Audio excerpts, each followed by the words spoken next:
សួស្តីអ្នកទាំងអស់គ្នាថ្ងៃនេះដែរស្វាគមន៍មកកាន់វីដេអូថ្មីមួយទៀតហើយដែលសារនេះដែរខ្ញុំនិយាយតាក់ទងទៅនឹងការបង្កើតក្រុមហើយនឹង OU ហើយក្រុមនឹង OU ហ្នឹងវាមានលក្ខណៈខុសគ្នាមិនអញ្ចឹងក្រុមហ្នឹងគ្រប់គ្រងទៅលើ access ឬក៏ permission ហើយវា is not container វាមិនជា container ទេគ្រប់អញ្ចឹងហើយចំពោះ OU បានន័យថាវាគឺជា container ហើយវាគ្រប់គ្រងទៅលើ user ហើយនឹង computer បន្ទាប់មកយើងចូលទៅកាន់ file VMware Control Alt Insert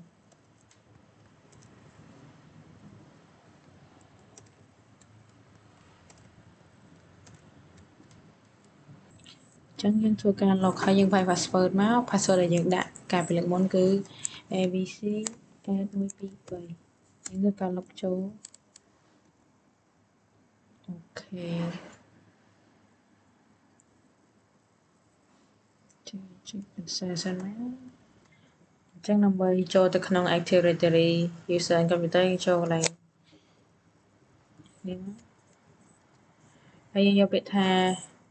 Windows Administrative Tool ចូលមកយកពាក្យថា Active Directory Computer User and Computer តើយើងចុចទៅមកដល់ក្នុង local នេះហើយពី6ដល់ local នេះហើយនេះគឺជា user ហើយ user នេះគឺវា BNOU ដែលគេបង្កើតមកស្រាប់អញ្ចឹងដើម្បីធ្វើការបង្កើត OU បានយើង right click ណា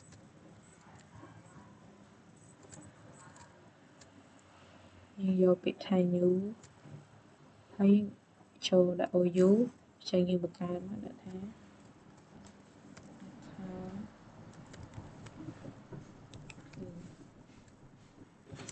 ចឹង OU នេះតកតងជាមួយនឹង accounting អញ្ចឹងកន្លែងនេះគឺវា protect ទៅលើនៅពេលដែលយើងប៉ះដៃច្រឡំលុបច្រឡំអីចឹងវាដូច folder របស់យើងចឹងដល់ពេលយើងច្រឡំលុបគឺវាលុបហើយអានេះវាការពារនៅពេលដែលយើងចង់លុបចឹងយើងចុចអូខេមកតបមកយើងអាចបង្កើត OU នៅក្នុង OU បានហើយបន្តមកខ្ញុំធ្វើការបង្កើត OU នៅក្នុង OU នឹងខាងនេះចុច right click មកចុចពាក្យថា new ហើយយក OU ដែរដាក់ថា user ចុចអូខេបានទៀតថា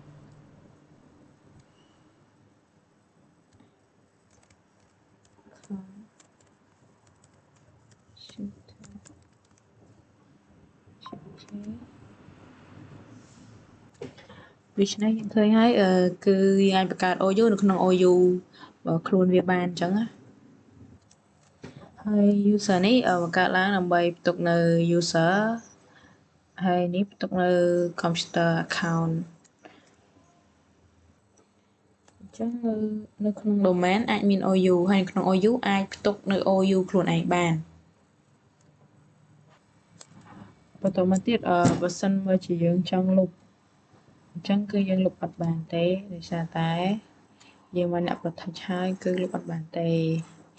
អញ្ចឹងដើម្បីធ្វើការលុបបានអញ្ចឹងយើងចូលទៅកន្លែង view យើងចុចពាក្យថា advanced feature តោះមកវានឹងចេញនេះតោះមកយើងធ្វើការ right click មកយើងយកពាក្យថា property តោះមកវានឹងចេញពីកន្លែង object ហើយចុចកន្លែង com នេះបើសិនជាយើងចង់លុបយើងអាចដោះនៅ protect នេះបានហើយយើងចុច OK ទៅដល់ពេលយើងធ្វើការលុបវាអាចលុបបានហើយអញ្ចឹងបើតែយើងអាចដោះវាចេញបានតោះមកយើងចូល user អញ្ចឹងយើងឃើញ user ទាំងម៉ានហើយអញ្ចឹង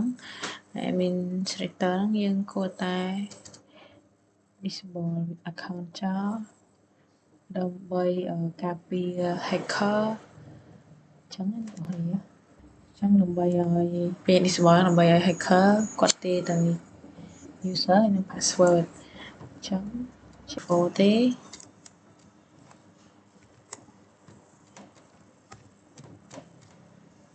អញ្ចឹងចូលនៅកន្លែងនេះបើសិន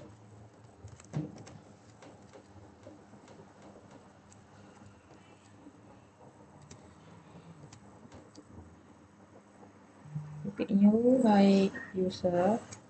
អញ្ចឹងយើងអាចបង្កើត user នៅលើ server ហើយ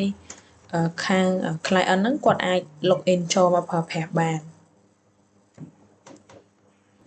អញ្ចឹងកន្លែងនេះបើយើងអាចបង្កើតuser account មួយយើងដាក់ពាក្យថា user ទៅមកដាក់ឈ្មោះមកយើងដាក់ថា only ចុះអញ្ចឹងកន្លែង user អីវិញបញ្ឆាន់គេដាក់អញ្ចឹងចំណុចនេះយើងអាចធ្វើការបង្កើត user មួយមកយើងចូលពាក្យថា right click យើងចុចពាក្យ new ទៅមកយើងចុចពាក្យថា user ទៅមកដាក់ឈ្មោះគាត់ថា only ចុះអូខេអញ្ចឹងជាទូទៅគេដាក់អញ្ចឹងអូខេអញ្ចឹងយើងធ្វើការចុច next បន្ទាប់មកកន្លែងនេះឲ្យយើងបញ្ចូល password អញ្ចឹងយើងធ្វើការបញ្ចូល password មក abc @123 abc @123 ដែរអញ្ចឹងកន្លែងនេះមានន័យថា user ហ្នឹងគាត់អាច change password នៅពេលដែលគាត់ login ហើយកន្លែងនេះគឺ user cannot change password មានន័យថា user គាត់អាចដូរ password បានទេហើយ password never expire មានន័យថា password របស់អញ្ចឹងកន្លែងpassword never expire ហ្នឹងជាទូទៅក្នុងកំឡុងពេលរយៈពេល3ខែហ្នឹងគឺយើងធ្វើការដូរចេញទៅដើម្បី security របស់យើងហើយកន្លែងនេះគឺ account editable គឺថាយើងបង្កើតចោលអញ្ចឹងទៅឬក៏គាត់អត់ទាន់មកធ្វើការប៉ុន្តែយើងបង្កើត account ចោលអញ្ចឹងទៅពេលដែលយើងថចយកលើវិញណាដល់ឈេវិញអូខេចុចហើយយើងចុច next ណាចុច finish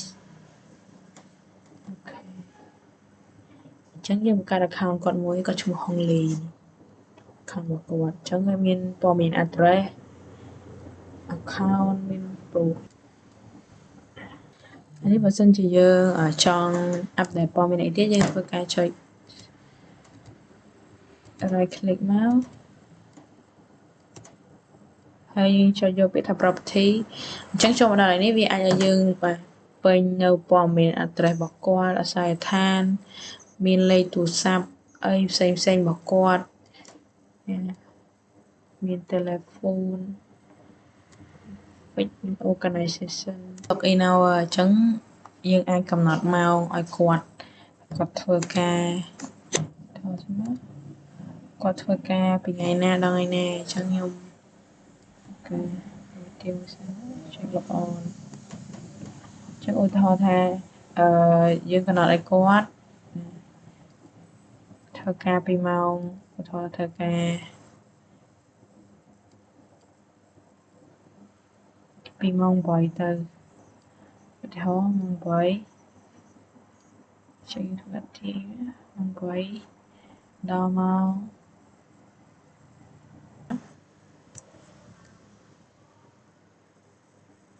ដល់ពីមក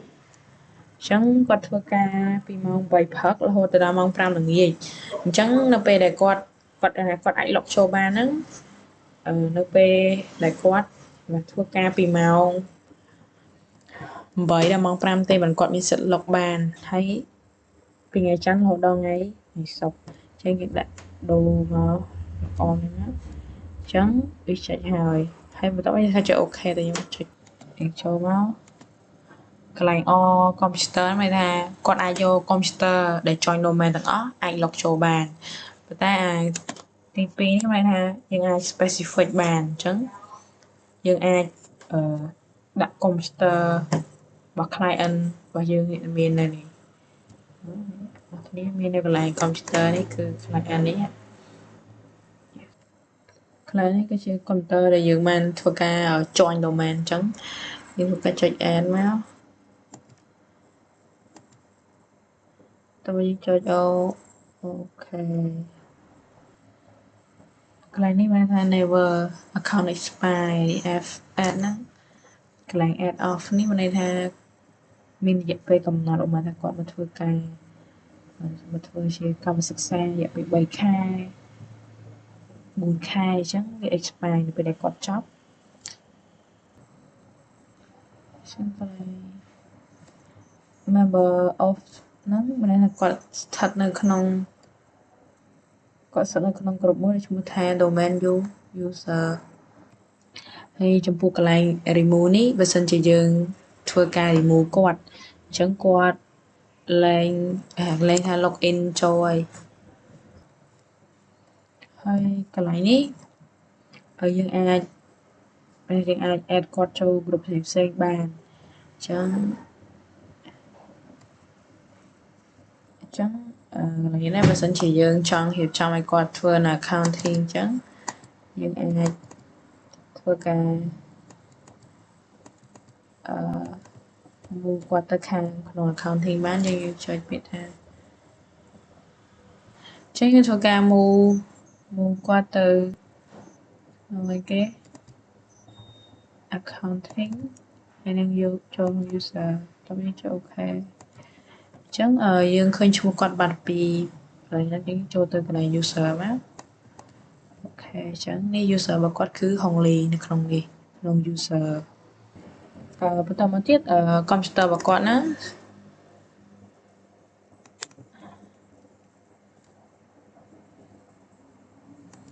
computer របស់គាត់សិតកន្លែងនេះយើង move computer របស់គាត់ហ្នឹងទៅក្នុង computer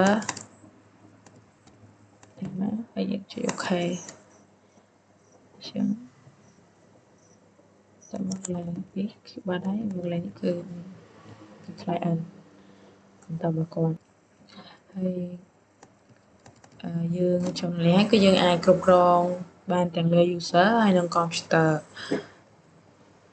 បន្តមកយើងចូលទៅក្នុង client ហ្នឹងដើម្បី login ចូលនេះចូលមកក្នុង client ហ្នឹងហើយយើងកុំឲ្យគេដឹង password បើគេដឹង password គេអាចអីអញ្ចឹងយើងមិនតែយើងចូលទៅក្នុងនេះយើងវាយឈ្មោះ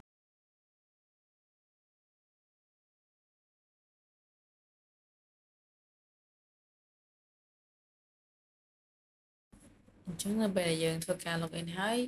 វានឹងធ្វើការឲ្យយើងនឹងចូលទៅក្នុងហ្នឹងដើម្បីដូរ password អញ្ចឹងអ្នកទាំងអស់គ្នាអាចធ្វើការដូរ password តាមហ្នឹងទៅ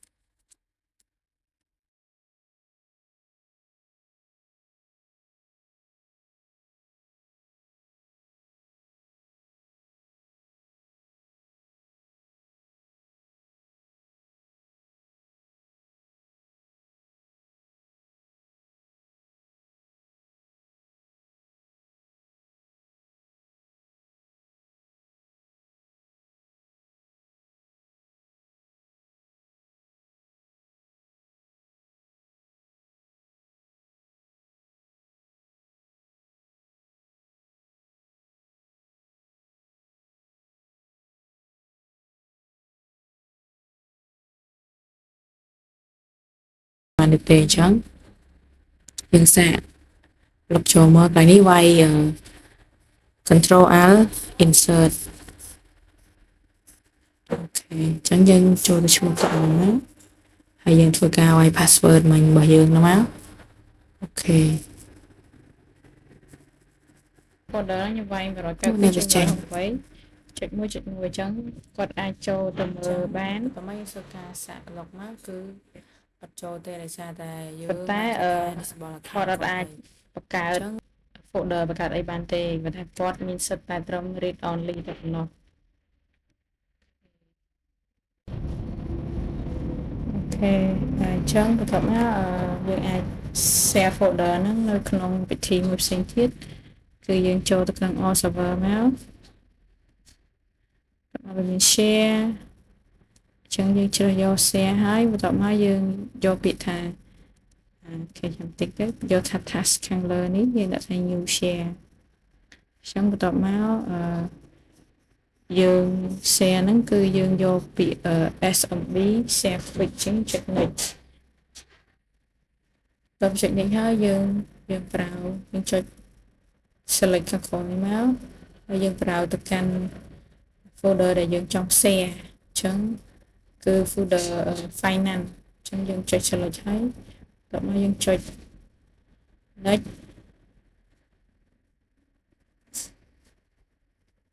តបមកយើងចុច next ទៀតមកហើយកន្លែងនេះយើង tick យកខាងលើអូខេអញ្ចឹងយើងធ្វើការ tick មកយើងចុច next បន្ទាប់មកយើងធ្វើការចុចយកខាងក្រោមនេះនេះគឺជា user administrator trade owner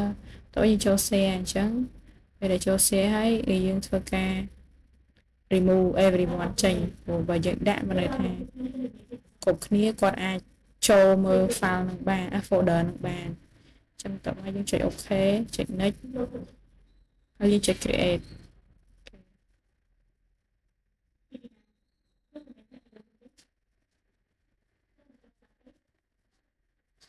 អញ្ចឹងគឺយើងបាន share នៅ folder ទៀតហើយគឺ finance